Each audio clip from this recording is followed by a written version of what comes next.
Alright, and welcome to this week's episode. And, and this week we have seen a major winner, a potential major winner, and a potential major loser. We are going to start with a potential major winner.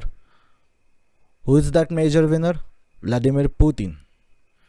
So, I recently saw this compilation video from New York Times about Putin playing the West for 20 years. And I want to show you this video. Okay, 20 years earlier.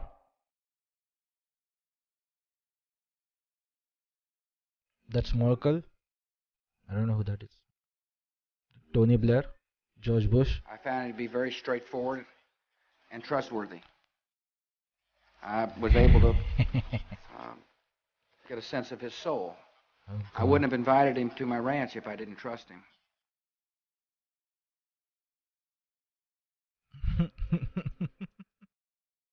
The part that Russia has played in the international community since the 11th of September has been remarkable. I mean, we have cooperation today that would have been really unthinkable just a short This is time Tony ago. Blair. Der sehr freundschaftlichen Zusammenarbeit zwischen Russland und Deutschland, die vermutlich nie so gut war, wie sie jetzt ist Vertrauen. I am confident that this new level of cooperation between NATO's members and Russia will now change the world and for the better. Поэтому предлагаю с этого момента штаб-квартиру НАТО переименовать в Дом Советов. Думаю, что это неплохое предложение. I will declare that to be a joke. Do I trust him? Yeah, I trust him.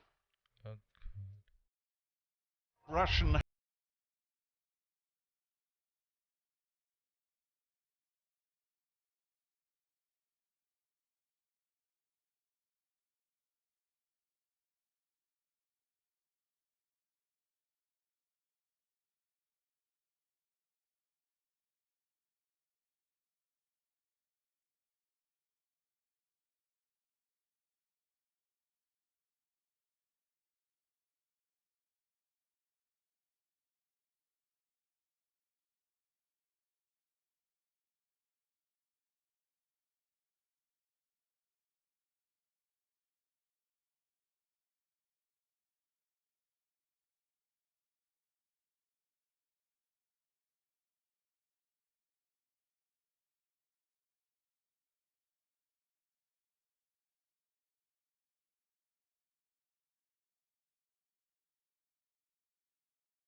You understand. He's not going to go into Ukraine. So this is 20 years of Putin playing the West in 3 minutes. The New York Times video. Now, I want to ask you a question. Could it be that Putin is still playing the West? Turns out yes. In the beginning of the Russian invasion of Ukraine, we saw videos about how Russian military is incompetent and corrupt, and we all saw news headlines about how Ukrainian citizens are destroying a professional army. We heard about Ghost of Kiev. So I don't know why Putin attacked other parts of Ukraine, even though it was supposed to be a special operation to help people of Donbass, that is Donetsk and Luhansk. It was probably to solidify Russia's gains in Crimea. Now Russia is winning in Donetsk and Luhansk. They have captured several cities in Ukraine. They have control of, let me show you the map. This is from BBC, 31st of May. They have control of Mariupol. They have almost captured the whole of Luhansk. This is the line, and almost completely captured Luhansk and Donbass. In this is the Donetsk region, about half is captured. Mariupol is gone. In Mariupol, there were these Nazis that Putin was talking about. These Nazis are called the Azov Battalion, and Russian military have defeated Azov Battalion in Mariupol. Here's a bigger map. Here's Russia, Ukraine, and they captured Crimea in 2014.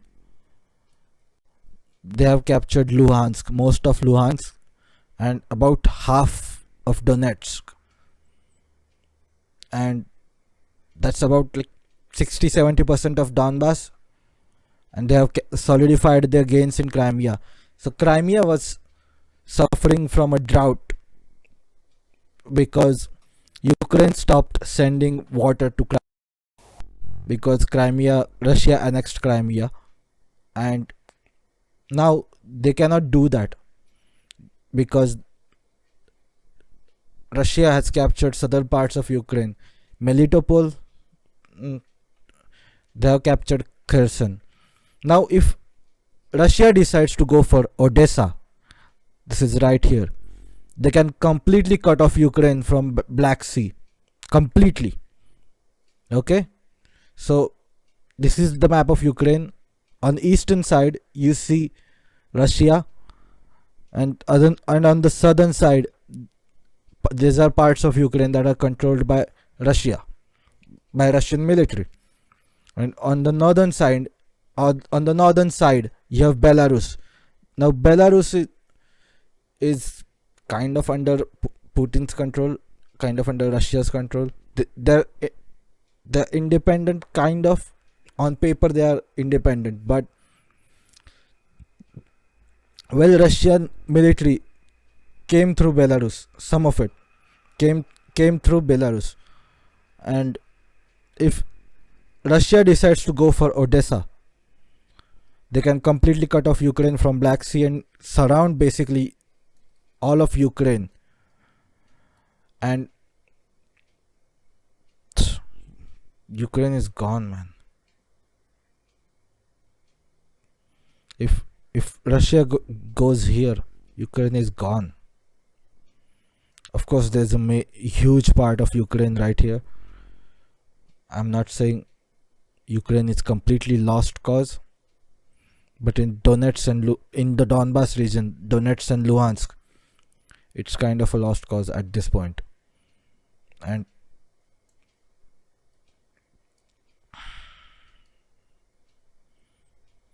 of course they have Poland on the western side of Ukraine. This is not shown in this map, but a huge territory of Ukraine is captured by Russia now. If Putin decides, he can annex whole of Ukraine. If Ukrainian military loses their morale, if they stop fighting, and we have seen some reports that they're going to stop fighting. If they do that, it's just free lunch for Russia, Ukraine, and the whole country.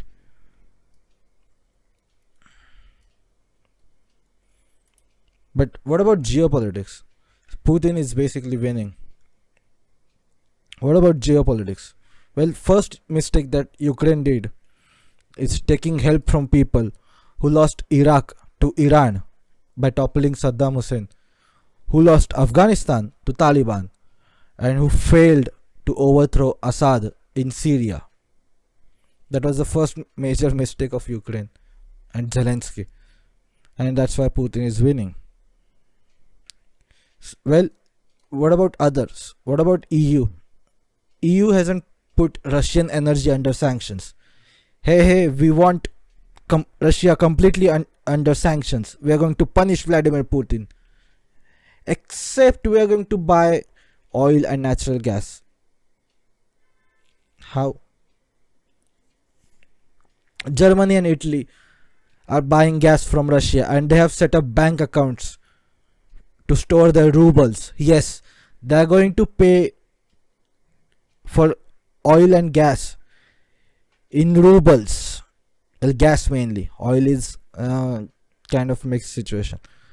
Hungary is buying oil from Russia, and other countries will most likely blame Hungary, and they can just evade sanctions. They will just point fingers towards Hungarian leader Orban. Poland is buying German gas. Of course, the whole Nord Stream 1 and Nord Stream 2 that was just for shits and giggles. Germany doesn't need Russia or the Russian gas. That's why, and Poland is buying German gas. No, they are not buying gas from Russia directly, but indirectly via Germany. I think more countries in EU will just set up accounts in rubles to pay Russia. USA's second attempt to cut Russia from Europe is failing unless something changes dramatically. And second, what was the first attempt? First attempt was Syria. This is the second attempt to cut Russia from Europe. And this is a major geopolitical disaster for the USA, because they have pushed Moscow towards Beijing more than ever, which was one of the main reasons for the USA to win the Cold War. So if you don't know, one of the geniuses of geopolitics is a guy called Henry Kissinger. Now, Henry Kissinger is a criminal. I don't know why he's walking free. If you see what USA did in Chile, if you see what Pakistan did in Bangladesh with help from USA, you'll understand why Henry Kissinger is a criminal and should be locked up. But geopolitically, he's considered one of the best people on planet Earth. And his major strategy during the Cold War was to separate Russia and China. And that strategy worked because Soviet Union, Russia, back then Soviet Union, collapsed and USA won the Cold War. But now Moscow and Beijing are really closer than they ever were during Soviet Union and 20th century China. So Ukraine is just a disaster for USA if things continue the way they are progressing. Who's the clear winner I talked about? Johnny Depp. Kind of unrelated. The geopolitics. Johnny Depp. Hollywood. Yeah. I was always curious about Johnny Depp and Amber Heard case because I've been a huge fan of Pirates of the Caribbean franchise and also Johnny Depp. When the news came out that Johnny Depp abused Amber Heard, it was shocking to me because I thought, why would Johnny do that? And we all knew about Johnny Depp having major drug problems, but we also kept hearing news from time to time how Johnny Depp would visit children's hospitals dressed up as Captain Jack Sparrow to comfort them. So it was shocking. So when the news came out, I was suspicious of Amber Heard, and I'm not saying that now because everyone knows she lied. I'm saying that when that news broke out, Johnny Depp's exes, his ex-girlfriend and ex-wives, they came out to defend him publicly, and they told everyone how shocked they were to hear that news because Johnny was always nice to them. But Amber Heard on the other side was arrested because her ex-girlfriend, Amber Heard is bisexual, her ex-girlfriend accused her of domestic violence. This was in 2008-2009. So I was suspicious of Amber Heard, and when you see the video of Amber Heard talking about Johnny Depp and what she what he did to her. There was this old video. I don't know what court was it. I've seen the clips, but you can see Amber Heard talking and the background is blue. That's all I can say. And you can see that in her behavior, her facial expressions, that she's trying to manipulate the situation, and you can see her smirking occasionally, like evil smirk. And that's when I knew she was lying. And Johnny Depp was fired from Pirates of the Caribbean franchise, but he wasn't fired from Fantastic Beast franchise after talking to J.K. Rowling. So I went from shocked about Johnny Depp abusing Amber Heard to not believing Amber Heard. In 2020, Johnny Depp sued The Sun, which is a publication in UK, for defamation. And that's when all the stuff came out about how Amber Heard shit in his bed. She cut off his finger and admitted she hit him. And she told him to tell the world and no one will believe him. Well, Johnny Depp told the world about how she abused him and lied about him abusing her. And everyone believes him. Some people were not a fan of televising the trial because it would turn a real case into a drama, as opposed to what? As opposed to media having a parade with Amber Heard. So that's why I think televising this case was a brilliant strategy from Johnny Depp's legal team. The media, especially Western media, told everyone to believe all women. If this trial wasn't televised, media would have definitely tried to downplay how crazy Amber Heard is. So it was a brilliant move to circumvent the media and reaching the people directly via televising the trial. So this case is a big blow to the whole believe all women thing. Some women think this will damage credibility of women who have actually been abused. 100% agree there. I agree with that 100%. But if you're really for gender equality, you just cannot have good stuff, can you? You have to realize that some women lie just like some men lie. Some women are crazy. Maybe they have psychopath, maybe they are borderline personality disorder, maybe they are psychopaths. Just like some men are crazy. You have to realize that. And if you are truly for equality, if you really want equality, you shouldn't look for gender or religion or race or ethnicity, whatever. You should look at the individual. Individuality, I think, is true equality. And I think this case proved that. You just cannot look at gender and just say, oh yeah, this person is telling the truth, this person is lying. You have to look at individuals and judge them by their personalities, what they're doing, all that. You just cannot look at them as gender or race or whatever. You have to look at them as individuals. I think that's when you can have true equality. And another thing that this trial uplifted, I guess you can say, is this principle of innocent until proven guilty. Now this is a big principle of modern day courts in democratic countries. We the public should not just judge someone as guilty until they are proven guilty in courts. I think this was a win for individuality. This was a win for male victims of domestic abuse, and this was a win for a fair principle of innocent until proven guilty. And on a personal level, I am really happy for Johnny Depp. I really am.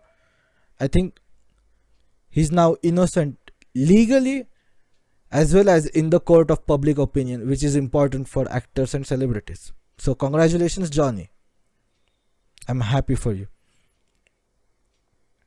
So who's a potential loser? It's Google. and where they're losing in the messaging department. I read an article about I read article from Verge. Author was David Pierce. Google announced that it is combining two of its video calling apps, Duo and Meet, into a single platform. Pretty soon, there will be only Google Meet, and Google's hoping it can be the one calling app users need for just about everything in their lives. By bringing them both together, Google's hoping it can solve some of what ails modern communication tools. What's been really important is understanding how people make the choice as to what tool they're going to use for what purpose in what circumstance, says Javier Soltero, the head of Google Workspace. It's really important and powerful to be able to reach you that way, Soltero says, and allow you then to decide whether you want to be reached or not, as opposed to having to manage all of these different identities and deal with consequences. So they're streamlining video calling. It's not quite right to say that Google Duo is being killed though. The app, which Google originally launched in 2016 as an easy way to make one-to-one video calls, does a number of useful things that Meet doesn't.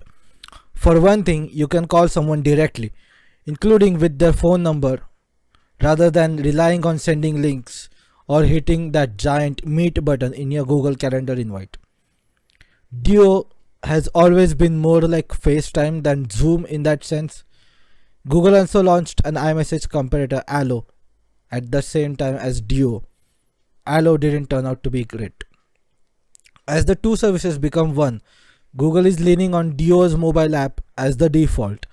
Pretty soon, the Duo app will get an update that brings an onslaught of Meet features into the platform later this year. The Duo app will be renamed Google Meet. The current Meet app will be called Meet Original and eventually deprecated. Also recently, Google turned off RCS ads in India. Businesses in India were bombarding Google Messages users in India with ads via RCS. I think this was a massive blow to Google's RCS efforts. So let's talk about this. So I don't know why they are trying their luck with RCS. I don't know why they launched 4 different apps. One for personal chat called Allo, one for workplace chat called Google Chat, one for personal video calling Duo, and one for workplace video calling Google Meet. I think they should have just combined all those 4 apps into one. Just copy all of WhatsApp and Apple Messages features and merge it into Messages app. Just set that app as a default SMS app on all Android phones.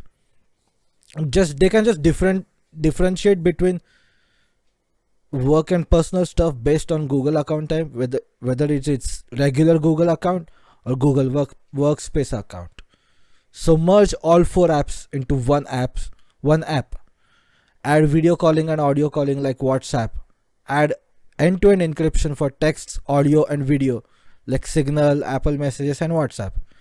Instead of Slack and Microsoft Teams competitor, instead of a Zoom competitor, instead of Apple Messages and FaceTime competitor, just create one service that also sends SMS messages on Android. They should have pursued that strategy from the start.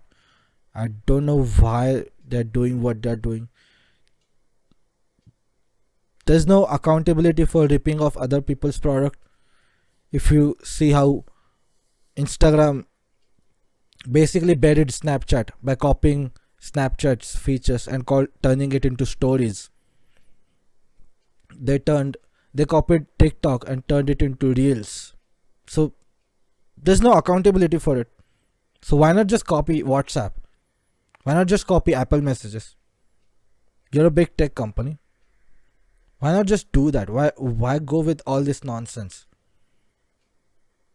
I think that RCS thing is, again, of course Google has vested interest with RCS because they want their advertisers to send RCS ads, more interactive ads via SMS. And this whole business stuff, this whole scandal in India about RCS, just a major blow to RCS. They should have just copied Apple Messages and WhatsApp and Slack and Zoom. Just put it in the same app. That's it. Set that app as a default SMS app on all Android phones, so people have to open that app, and as they discover those features of those apps, they will switch to that app slowly, because it's a Google thing. People like Google products. People adapt to Google products fairly quickly. Google search, Gmail, Google Chrome, endless products. Why they are struggling with messaging apps and all that, especially when they're so successful with Gmail? It's just strange. Just goes to show you, if you're a big tech company, you just cannot do everything. All the big tech companies are trying to do everything and compete with each other in everything. Yikes.